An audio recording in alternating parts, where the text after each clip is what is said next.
Hello and welcome to another episode of Nutrition Essentials, a spin-off of our popular Health Essentials podcast. I'm John Horton, your host. Menopause is a natural stage of life, but being natural doesn't mean it comes easily. The hormonal changes that occur can bring intense symptoms. The body you've known for years may suddenly feel a bit unfamiliar. Adjusting your diet during this time may ease the transition and help your body adjust to new and different hormone levels. So today, we're going to take a closer look at how what you eat can make a difference during menopause. As always, we have registered dietitian Julia Zumpano with us to talk about the issue from the nutrition aspect. To learn more about menopause, we brought in an expert from Cleveland Clinic's Center for Specialized Women's Health. Julia, can you introduce our guest? You bet, John. We're joined today by Dr. Lynn Pattimakiel, a certified menopause practitioner. As a part of her caregiving process, she helps women find the right balance between their nutritional needs and changing bodies during the menopause years. This is such an important topic that often isn't discussed. I'm looking forward to talking with Dr. Pattimakiel about how to help women find answers to their menopause questions. Answers are always our goal, Julia, so let's get the conversation started.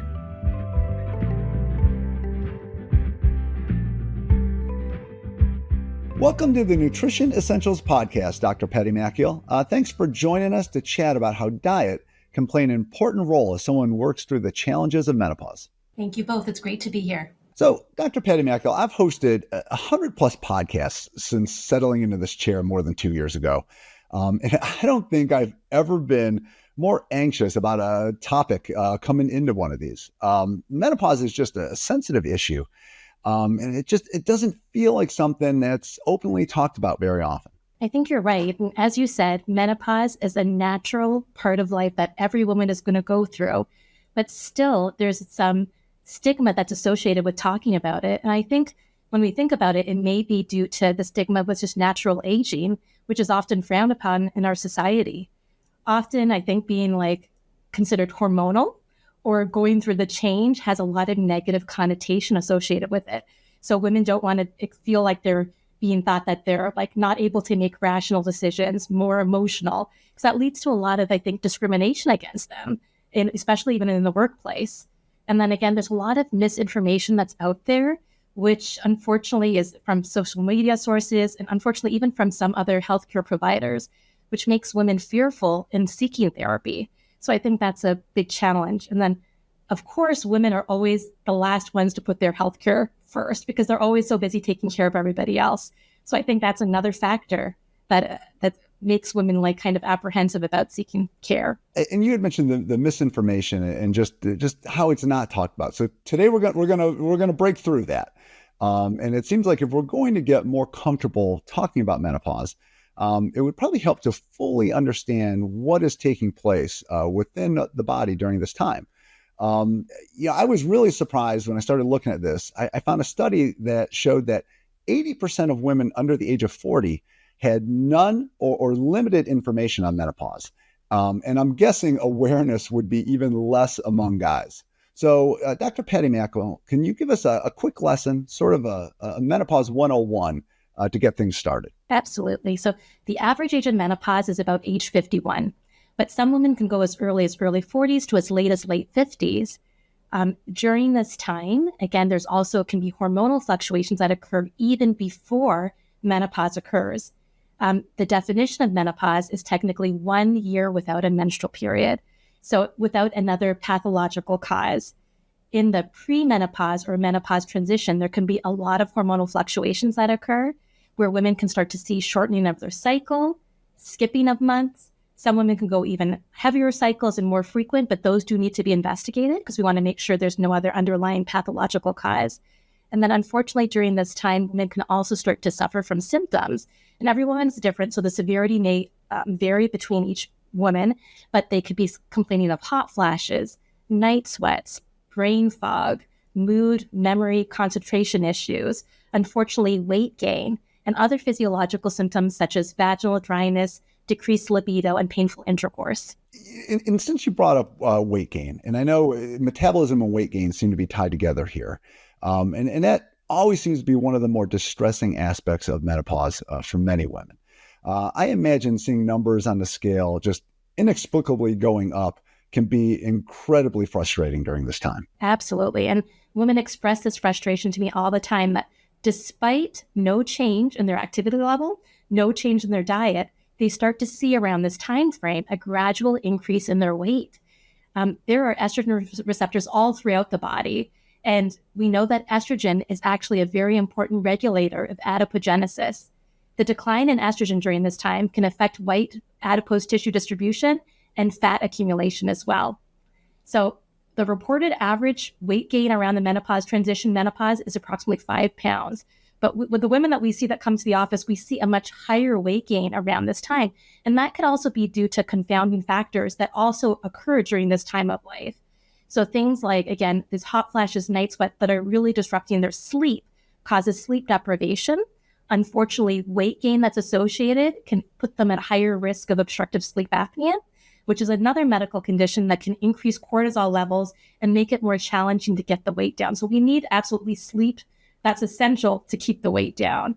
Another thing is that they have all these time constraints because they're caregivers. They're sometimes now caring for their elderly parents as well as their children. There are other changes of life that occur, like they're empty nesters. So trying to figure out that new schedule where they're like either carting their kids around to activities, they don't have time for themselves. This leads to, unfortunately, a lot of convenience types of food during that time period, and also a decreased time for activity, which is so essential in maintaining the weight. Other things that occur during this time period is, unfortunately, women over the age of 60 are at higher risk of developing thyroid disease. So again, other metabolic conditions can contribute or add to weight gain during this time period. That is just a lot all going on in one kind of small part of life. Julia, I'm pretty sure in your office, you also see a lot of this and hear a lot of these concerns. Absolutely. I do see the same as what Dr. Pattimakiel explained. We see weight gain without, minimal dietary or lifestyle changes, and that can be very frustrating to a woman.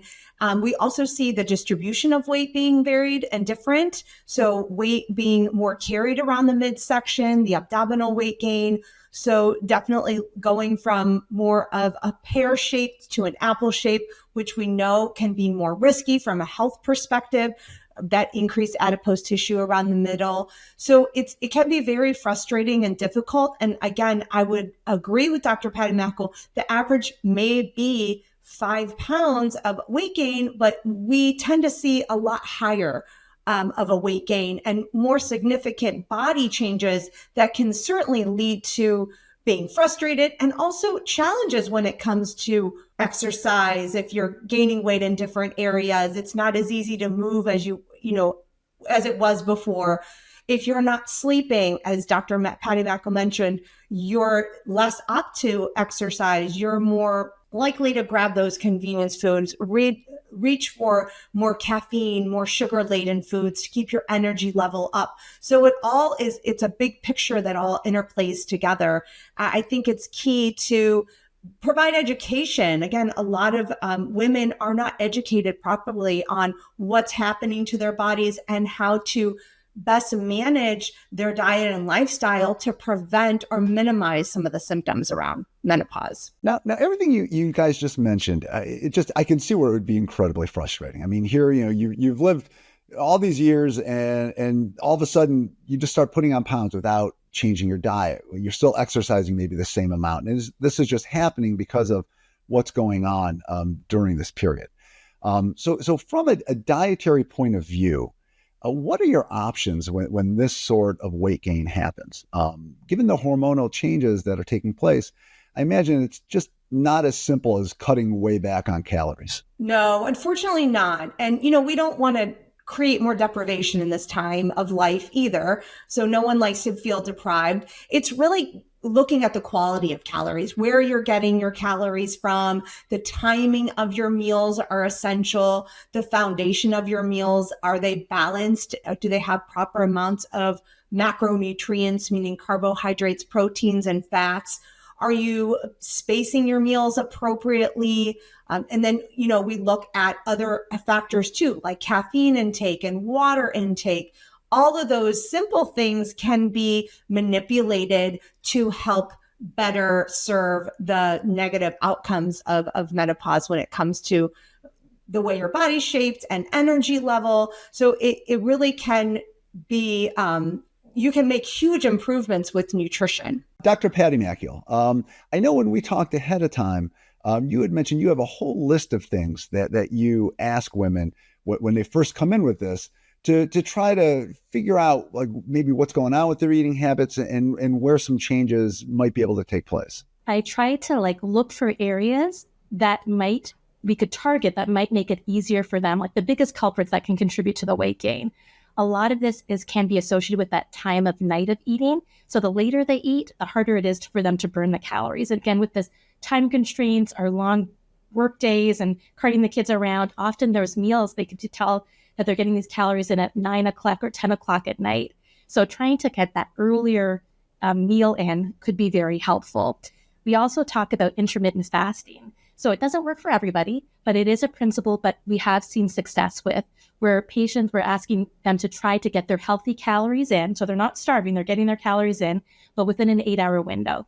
And that it's also important with the type of food that Julia discussed. We really want it from that lean proteins, the non-starchy vegetables, and the fruit in moderation.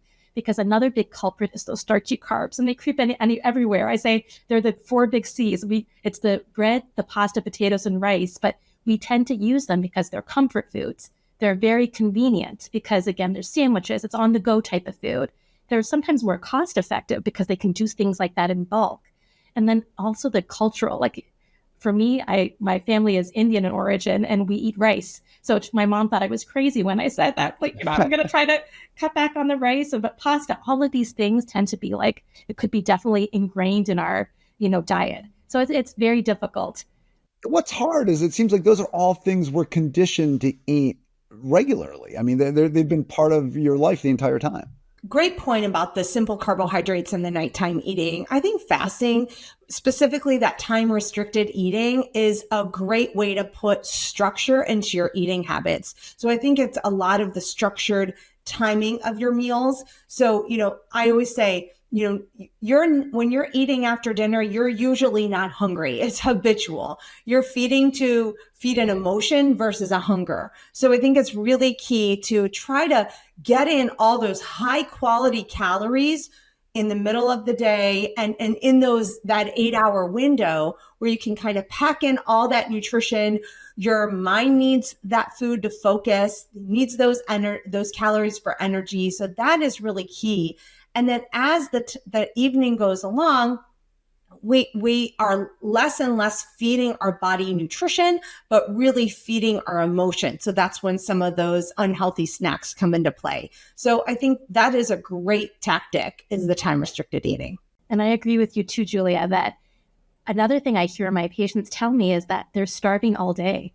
They're starving because they're busy, they're not able to get the food in. And then when it's time to eat, then they go kind of very, like they indulge because they've been starving the whole day. So I think your point of getting that kind of consistent calorie intake, and especially the higher proteins throughout the day, helps them to feel more satisfied, and then they're not gorging at nighttime.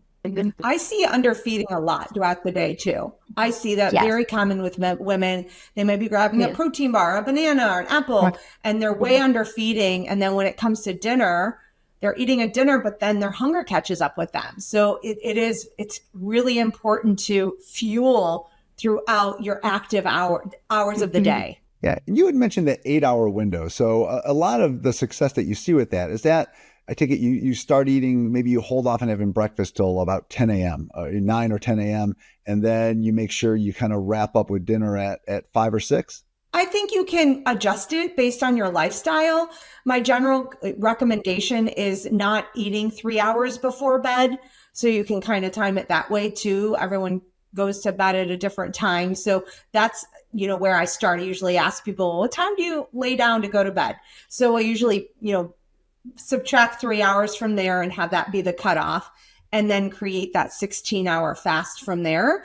I also take a detailed diet history and I ask the times of their meals. So that also helps me gauge, if they're saying, well, We always eat dinner around 8:30. My husband doesn't get home till 7. So I would adjust for someone that may be their lifestyle, but I may make dinner more of a lighter meal, lunch a bit of a heavier meal, and then, still push the first meal a little later. So there's a lot of adjustment that can be made with time restricted eating. That's actually why I love that form of intermittent fasting, is because it can be very flexible. We've mentioned intermittent fasting a few times. What is it about doing this that just makes it so effective for controlling weight gain during this time? I think there's multiple things that make it effective. One of the parts is that it really just holds patients accountable so that they are ensuring that they're getting their healthy calories in. So they're actually tracking, and then they're not grazing all throughout the day, like mindless snacking and eating. So I think that does really have a large benefit. The other thing is that when they're truly fasting, we're thinking that their body goes into a fasting state, which helps with insulin resistance and helps with their metabolic rate. So kind of boosts metabolism a little bit, but they're not starving because they've hit their healthy calories within their window. And I think it gives them, again, a time of, this is your parameter that we're done eating this late night, stop that late night eating. There also have been studies that show that time restricted eating, as you mentioned, can decrease insulin level, but also decrease appetite. So it sounds very opposite, but fasting actually can decrease appetite because it really lowers that insulin level. It gives your body time to rest and digest. And then, when you break your fast, I recommend breaking it with a high protein meal versus a carbohydrate rich meal. We want to avoid spikes in blood sugars, after you've been fasting for 16 hours. I recommend really focusing on high protein, healthy fats. A little bit of carb is great, but not, starting off with a carb-laden meal, but really focusing on protein be the primary macronutrient in that first meal, with some fat and a little bit of carbohydrate is really key to keep that blood sugar balanced when you first do consume a meal. And it will help maintain that appetite being better controlled throughout the day. There's been a lot of emphasis, as we've been talking this through, on still maintaining a healthy diet and making sure you get enough nutrition in. I know when people start gaining weight, your instant move is to cut calories back. Why would it be dangerous, especially at this time, to really restrict those calories down? And where is that line where people should try to stay? Well, I think it's really important, when you decrease calories, you create deprivation, and you also could lead to nutrition deficiencies. You could be cutting calories with really essential nutrients that your body needs. So if cutting back calories is something you want to start doing, I usually start with cutting back calories that are not serving your body to begin with. So looking at calories from sugar or salt or snack foods or refined carbohydrates, that's where I would start cutting calories, and then adding more nutrient dense calories. So really focusing on increasing fiber and protein and healthy fats, and that's going to create better satiety to begin with. But we don't want to lead to nutritional deficiencies, and not to mention, most people can survive a decreased calorie intake for, maybe a week or a month, but over time that can backfire, and it's not consistent, and it's hard to maintain if you're hungry. No one likes to feel hungry all day. So then we have this yo-yo effect of losing the weight, and then, you kind of give up because, again, it wasn't a sustainable plan to begin with. And then you start to overconsume or go back to your old eating habits and regain all the weight you lost, and in most cases more. So it just doesn't lead to healthy eating habits and a healthy form of weight loss. A few times here, we've mentioned how this weight gain during menopause can kind of come with a shift in body shape too. I think the medical term for it that you guys have brought up is central adiposity. It was also referred to as shifting from kind of a pear to an apple shape. What's happening there that's concerning from an overall health standpoint? Yes, as Julia had mentioned earlier, it's that shift from that gynoid distribution, which is that pear shape, and that fat is usually deposited around the hips, the thighs, the buttocks, and then it gets transitioned to more that apple shape or that android shape, which is more all like cumulative around the abdomen. The danger of that is that increased deposition of fat. It is more visceral type of fat, and that can be associated with higher risk of cardiovascular disease and other metabolic disorders. And we think the thought process is this lack of estrogen, there may be an increase in androgen to estrogen ratio, which kind of accumulates the fat distribution in that area. Also, that decrease in estrogen can shift the total increase in total body fat, and then that visceral distribution, which again is the unhealthy fat distribution. Absolutely. And I think, some of the keys that we touched on here to help, prevent or decrease the change in your body shape would be really where your calories come from. So really in reinforcing decreasing carbohydrate-based calories and increasing protein-based calories. And I think it's also a good thing to mention that we always focus on weight and pounds, but that's not the only marker of our physical health. So that's a great example that women, they have very skinny arms, very skinny legs, but the weight is all centralized around their abdomen, which is still, again, creating higher health risks. So the circumference or the inches also is very, very important, and is probably something that we should be aware to monitor. So not just looking at the scale for the pounds, because there's other things that can affect the weight, but also looking and measuring inches. So from an eating point of view, when you start seeing that redistribution of weight, are there certain foods that should be limited or avoided? Certainly, we're starting to phase out some of those sugary foods, right? So sugar sweetened beverages, sweets, desserts, even, carbohydrate based foods that are simple carbohydrate based. So things like white bread and white crackers and chips and crackers and snack foods, packaged snacks that may have a lot of added sugar or salt. Those are the first things that we try to phase out of the diet. And Julia, is it important when you start doing that to do that early, during that perimenopause stage when things are just kind of starting to go? Absolutely. I absolutely think that we should start this. The transition of menopause does not occur in a day. So we want to start to make these changes in the perimenopause, period of time. So certainly, and really it's safe to do this at any time, because none of those foods that I mentioned are really serving us from a nutrition perspective. Yes, they taste good. If only they did. Those baked goods and the pastas and everything, you want them to be good for you, but it seems like in reality, they're just probably not the best thing. They're not. And people will find that they don't feel very good if their diet, it consists of those, because it leads to elevations in blood sugars, maybe more bloating, maybe, that central adiposity, that weight gain around the belly. Those are signs and symptoms that they're showing that those symptoms, they're not feeling good on these foods. Also, the salty based snacks that are carbohydrate laden can increase blood pressure, increase fluid weight gain, make you feel more swollen. So none of those things feel good. So, it's kind of an easier transition when you're recognizing and being aware of how your body reacts to cutting back on these foods, because then, that can be a driving force and a reinforcement for you to stay on track, that you do feel better. I think it's very important to even log your food and what you eat, but really essentially log how you feel, because that is really the key, because that is what will drive change. And I just wanted to take this time to highlight, I agree with everything that Julia said, but how important, like every patient that comes to see me, I often, one of my first recommendations is to consult a nutrition therapist, because I feel like in my talk with them, I tell them, don't eat this and this and this and go on your way. But I feel like to have the support from nutrition therapy is so essential to make sure that these changes are realistic, that they're realistic changes, that they don't get bored, that these are things that they can continue and they can see themselves doing for the rest of their life. Like, again, not a fad diet. We don't want like unrealistic changes. But I do feel like people can get tired, of saying, okay, you're not going to do this. What do I do? So speaking with nutritionists, they have such great intuitive ideas to make this like an ongoing thing that they can kind of incorporate for the rest of their lives. Thank you so much for that, Dr. Pattimakiel. I really appreciate you valuing nutrition so much. I couldn't agree more.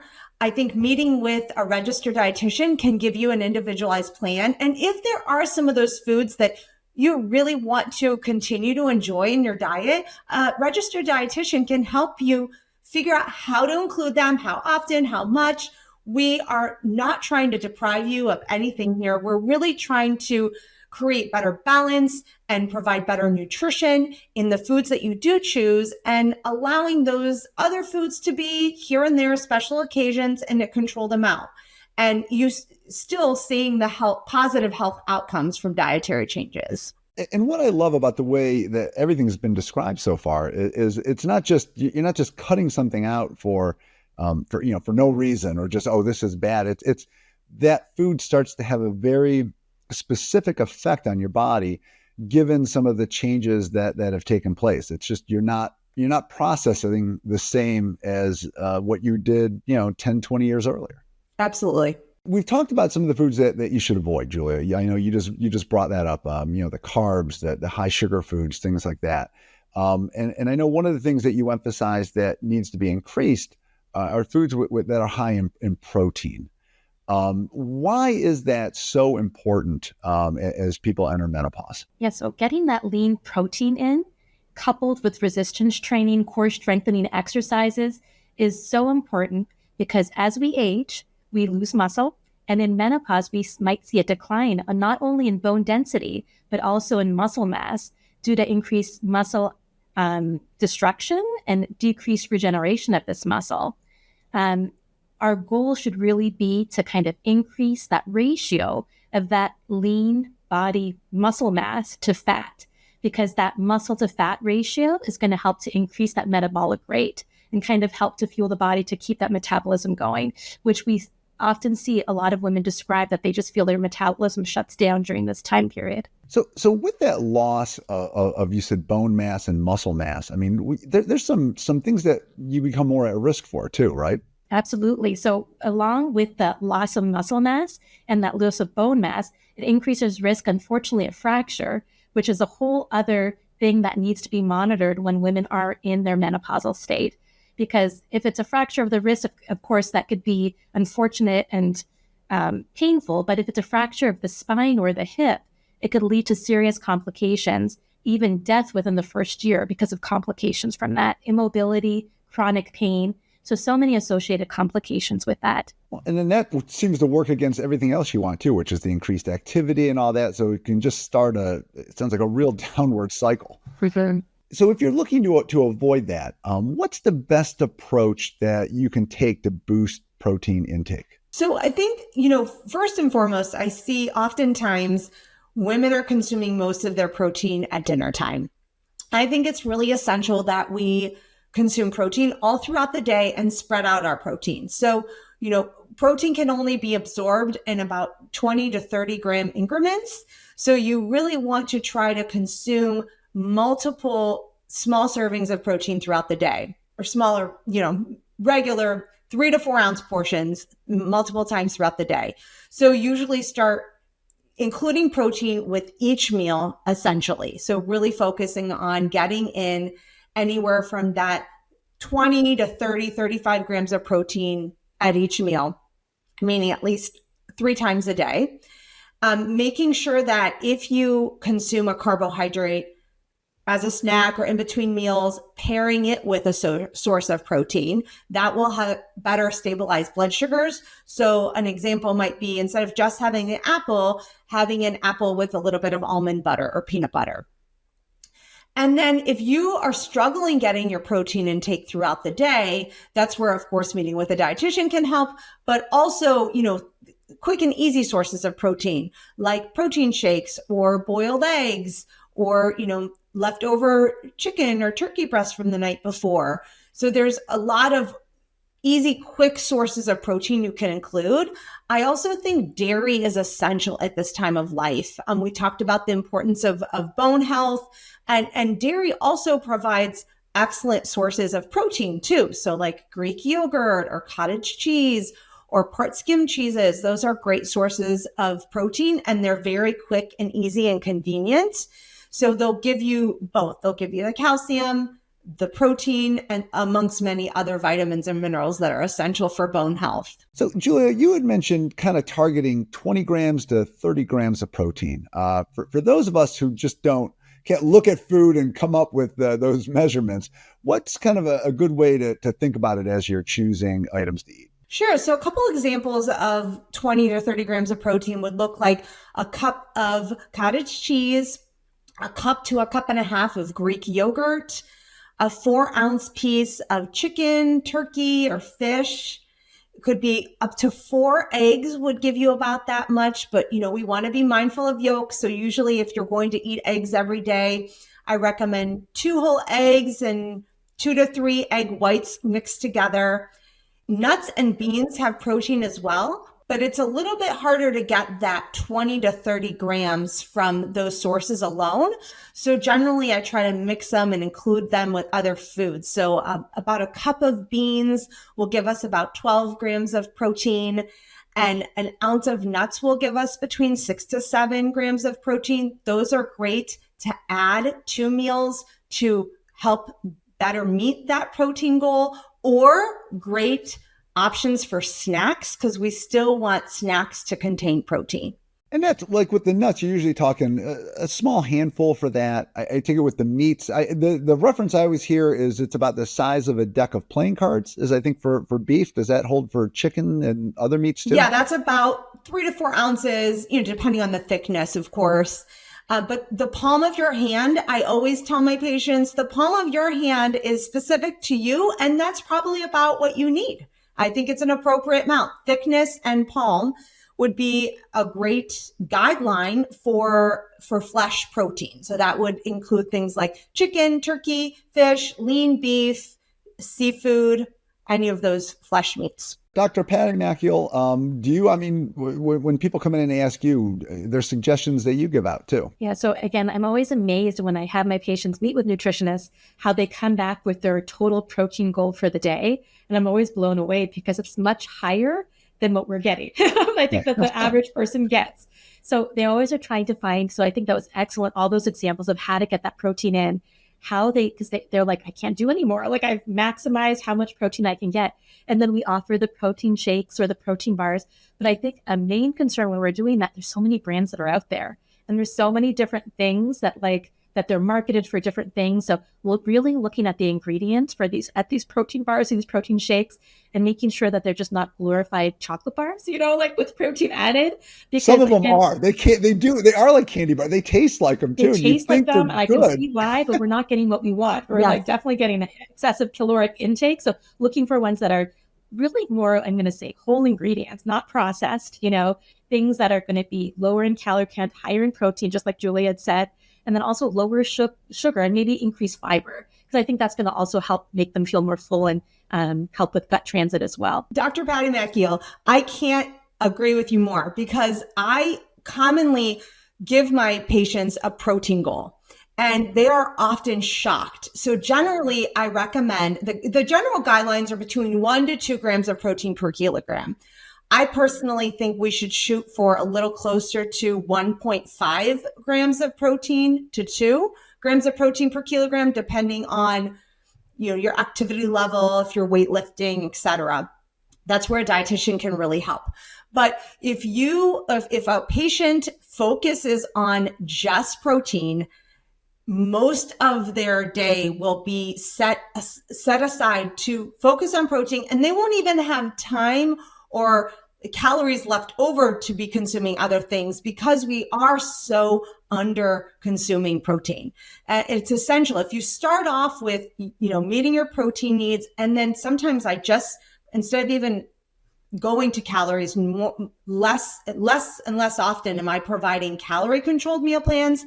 I'm really focusing on giving them a protein goal and a fiber goal. Those are the 2 I focus on. So it mainly looks something like 90 grams of protein a day, 30 grams of protein per meal, and shooting for 30 grams of fiber a day, 10 grams of fiber a meal.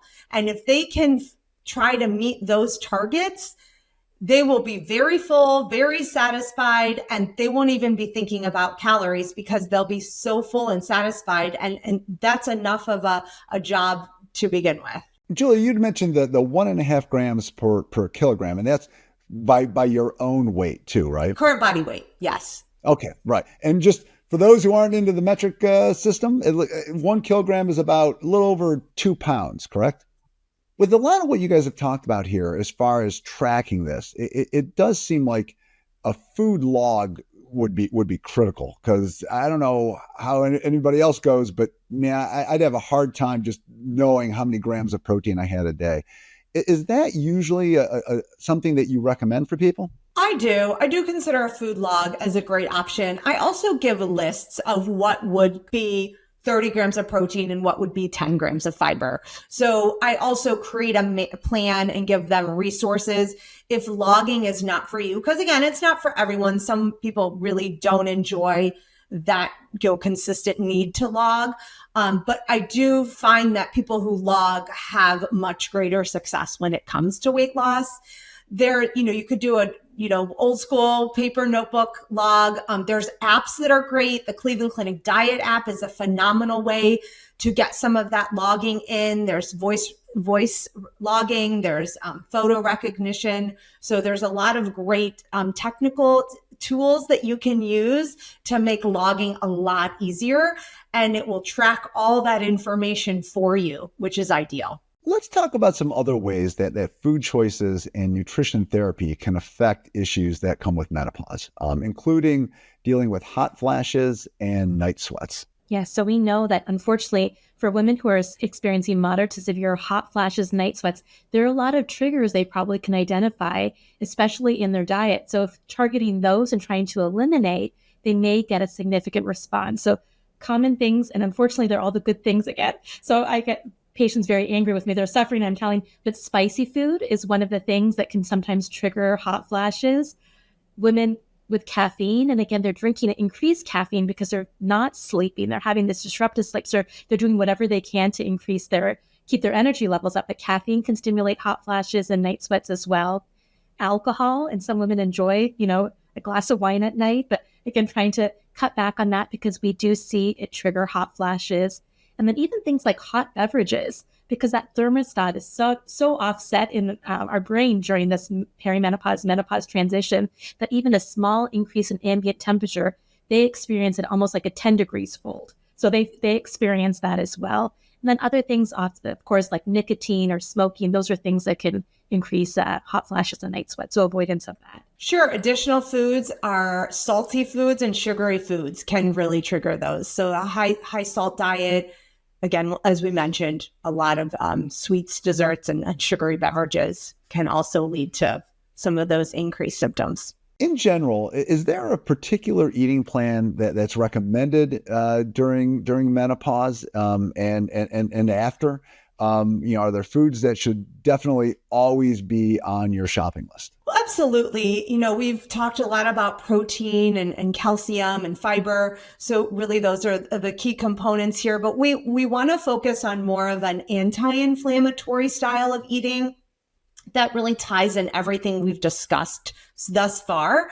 So really whole food sources of protein. So food first, we always want to focus on food first and getting in our nutrients. So things like lean meats, fish, eggs, tofu, beans, Greek yogurt, and cottage cheese, phenomenal sources of protein. Varying all those proteins throughout the day and throughout the week is really essential to avoid boredom and to maximize nutrient intake. Because of course, all those foods provide many other nutrients that are serving our bodies. We want to focus on getting in enough omega-3 fatty acids. So we would get those through fatty fish like salmon, tuna, herring, or mackerel.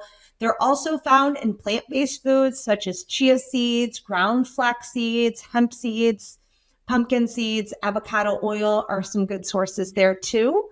I always provide unlimited amount of non-starchy vegetables. So freebie on the veggies all day long, unlimited amounts, right? So you never have to weigh, measure, count vegetables ever. All day, every day with every meal, and varying huge benefits to varying the amounts of fruits and vegetables you consume. Because again, you're going to maximize those phytonutrients, vitamins, minerals, fiber content, etc. So, just simple examples here are lettuce greens, celery, cucumbers, tomatoes, peppers, eggplant, broccoli, cabbage, cauliflower, the list goes on and on and on. So no bad vegetable. I always say there's nothing bad that comes from the ground. So we always want to consume foods that are plant-based. Yeah, I take it you don't have a lot of issues with people overeating their green beans and carrots and all of that that's stuff. usually the area that we're, of course, encouraging a greater consistent intake of. You have the fresh fruits. So fruits, I think, I get questions about fruits all the time. Well, isn't that sugar? Well, we were not concerned with natural sugars. Natural sugars are important. They actually help serve that sweet tooth that you might have. They're giving you essential vitamins and minerals, fiber. That I think fruit is essential and shouldn't necessarily be avoided. If you find yourself consuming way too much fruit, we may need to put a serving size or serving goal to that. And more importantly, pairing your fruit with sources of protein. As I mentioned before, nuts and seeds are very beneficial, from an omega-3 fatty acid, but those that aren't high in omega-3, all those other nuts provide other phenomenal sources of nutrition.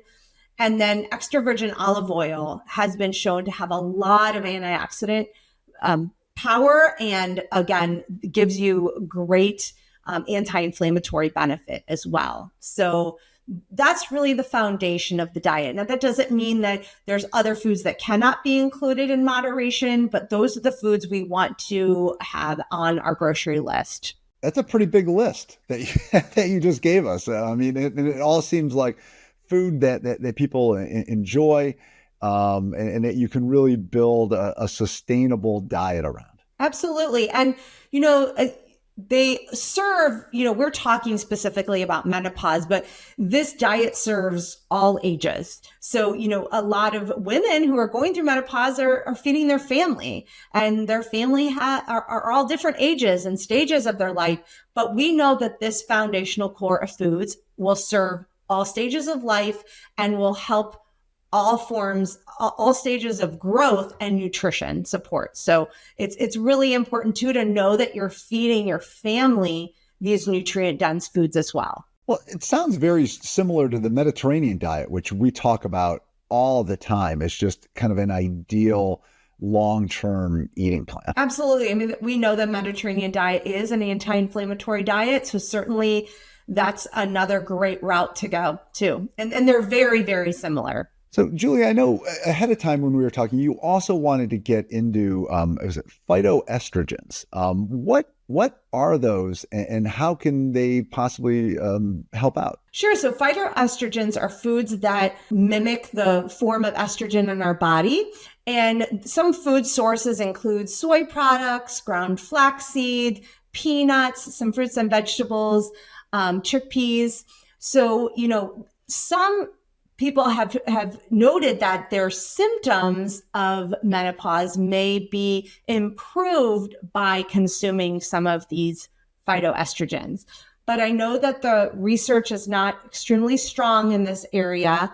And, I'll let Dr. Pattimakiel speak more from the clinical side, but you do want to, talk to your healthcare provider about, increasing some of these foods if you're doing it specifically for the purpose of controlling symptoms. I think all the options that you mentioned are excellent because they're also added health benefits with a lot of this stuff. So trying to get, that increased soy, the only thing is that we would recommend, just like you said, from natural sources. So, and I think that if it's going to help, it's going to help. And if not, it may not help. But to try to avoid the supplementation of soy supplements, because we're worried about the quality of the grade. We don't know where they're getting the material from. And that could worsen or put them at negative health effects otherwise. And then with the soy, there is studies that show that not everyone has the isoenzyme that actually converts the phytoestrogen that you get from these products to estrogen. So again, it may or may not be beneficial, but women can try. I think it could be very helpful and again, provide a lot of other nutritional supplement and benefit. And as Dr. Pattimakiel mentioned, these foods are whole foods. And if you stick to the whole food version and you provide variety and getting other sources like the chickpeas and the peanuts, then, you're adding so much more nutrition to your diet and hopefully maybe lessening some symptoms along the way. So, Dr. Pattimakiel, I know you mentioned earlier that you view nutrition as just a really key component during this stage and possibly dealing with some of these symptoms.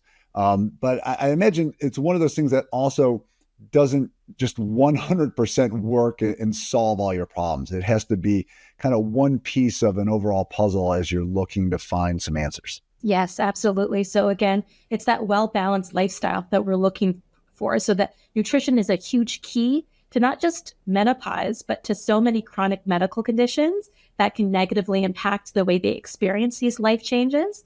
So getting that balance, again, nutrition with that balance in activity, making sure they're getting that moderate intensity activity. Our goal is about 150 minutes per week, getting their heart rate up, breaking a sweat, not comfortably able to hold a conversation, and then focusing on that resistance training, core strengthening exercises to help prevent that muscle mass loss, to try to build as much muscle to fat ratio as we discussed.